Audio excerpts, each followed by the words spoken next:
In the cold gray dawn, the sisters lit their lamp and read their chapter with an earnestness never felt before.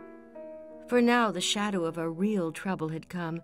The little books were full of help and comfort, and as they dressed, they agreed to say goodbye cheerfully and hopefully, and send their mother on her anxious journey, unsaddened by tears or complaints from them.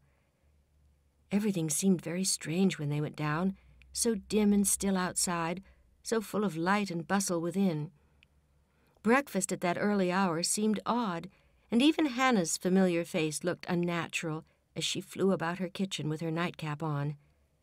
The big trunk stood ready in the hall, Mother's cloak and bonnet lay on the sofa, and Mother herself sat trying to eat, but looking so pale and worn with sleeplessness and anxiety that the girls found it very hard to keep their resolution. Meg's eyes kept filling in spite of herself. Jo was obliged to hide her face in the kitchen roller more than once, and the little girls wore a grave, troubled expression, as if sorrow was a new experience to them. Nobody talked much, but as the time drew very near, and they sat waiting for the carriage, Mrs. March said to the girls, who were all busied about her, one folding her shawl, another smoothing out the strings of her bonnet, a third putting on her overshoes, and a fourth fastening up her traveling bag, "Children, I leave you to Hannah's care and Mr. Lawrence's protection. Hannah is faithfulness itself, and our good neighbor will guard you as if you were his own. I have no fears for you, yet I am anxious that you should take this trouble rightly. Don't grieve and fret when I am gone, or think that you can be idle and comfort yourselves by being idle and trying to forget. Go on with your work as usual, for work is a blessed solace. Hope and keep busy, and whatever happens, remember that you never can be fatherless." "Yes, Mother." "Meg, dear, be prudent, watch over your sisters, consult Hannah, and in any perplexity go to Mr. Lawrence. Be patient, Jo. Don't get despondent or do rash things. Write to me often, and be my brave girl, ready to help and cheer all.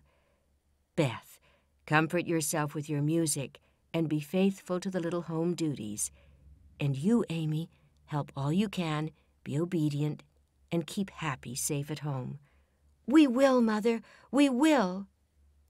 The rattle of an approaching carriage made them all start and listen. That was the hard minute, but the girls stood it well. No one cried, no one ran away or uttered a lamentation, though their hearts were very heavy as they sent loving messages to Father, remembering as they spoke that it might be too late to deliver them. They kissed their mother quietly, clung about her tenderly, and tried to wave their hands cheerfully when she drove away.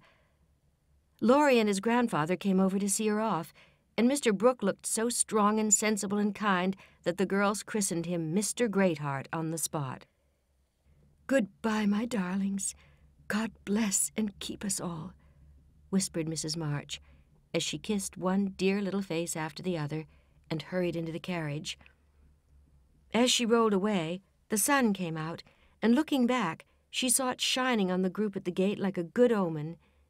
They saw it also, and smiled and waved their hands, and the last thing she beheld as she turned the corner was the 4 bright faces, and behind them, like a bodyguard, old Mr. Lawrence, faithful Hannah, and devoted Laurie.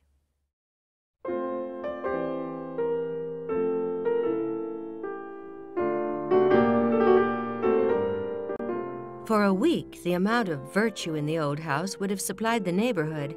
It was really amazing, for everyone seemed in a heavenly frame of mind, and self-denial was all the fashion.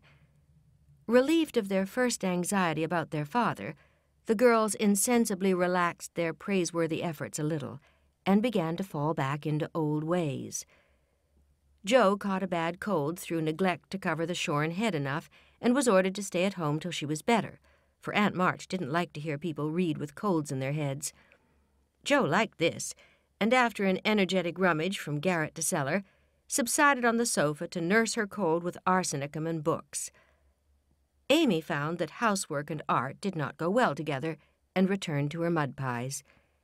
Meg went daily to her pupils, and sewed, or thought she did, at home. but much time was spent in writing long letters to her mother or reading the Washington dispatches over and over. Beth kept on, with only slight relapses into idleness or grieving.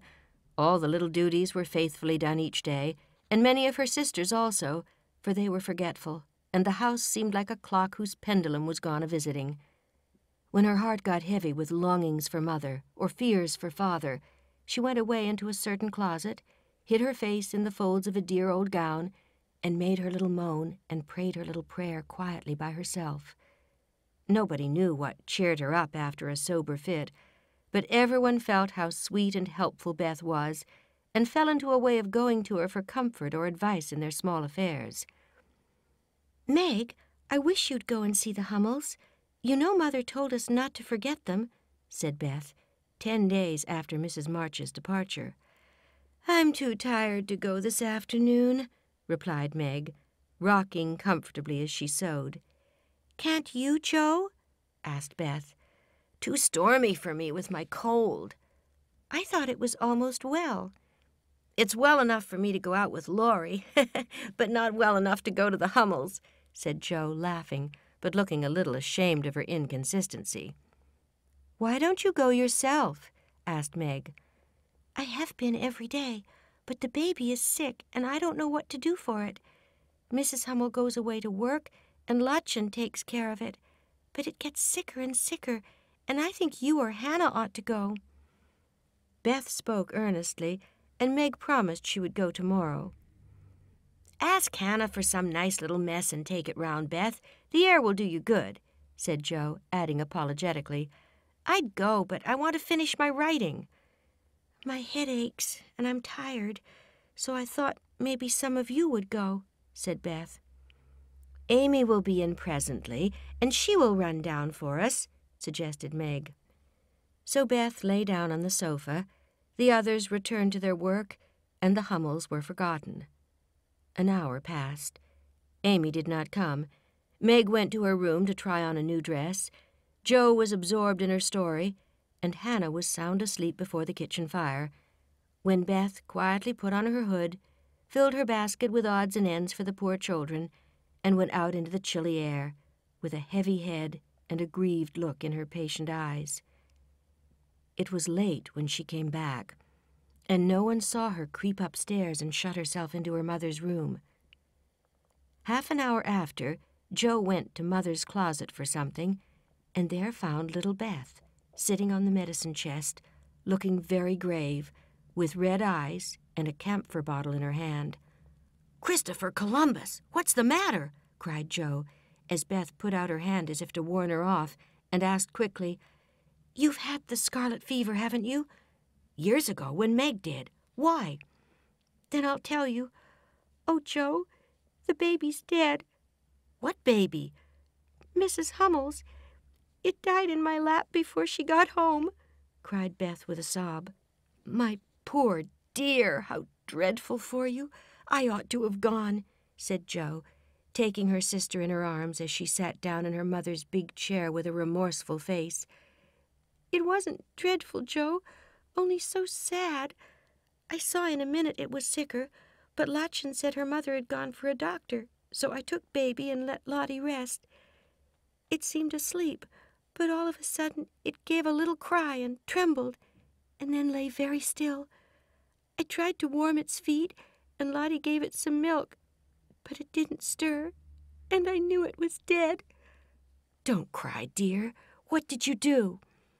"I just sat and held it softly till Mrs. Hummel came with the doctor. He said it was dead, and looked at Heinrich and Minna, who have sore throats.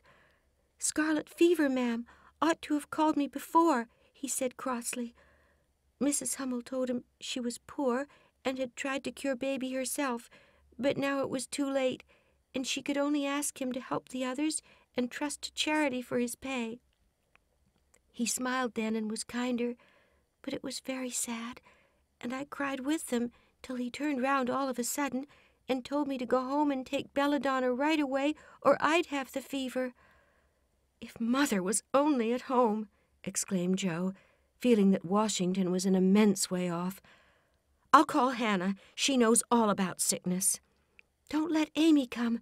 She never had it, and I should hate to give it to her. Can't you and Meg have it over again?" asked Beth anxiously. "I guess not. Don't care if I do. Serve me right, selfish pig, to let you go and stay writing rubbish myself," muttered Jo as she went to consult Hannah. "Now I'll tell you what we'll do," said Hannah, when she had examined and questioned Beth. "We will have Dr. Bangs, just to take a look at you, dear, and see that we start right. Then we'll send Amy off to Aunt March's for a spell, to keep her out of harm's way. And one of you girls can stay at home and amuse Beth for a day or two. Which will you have, Beth? There ain't no need of but one," said Hannah. "Jo, please,"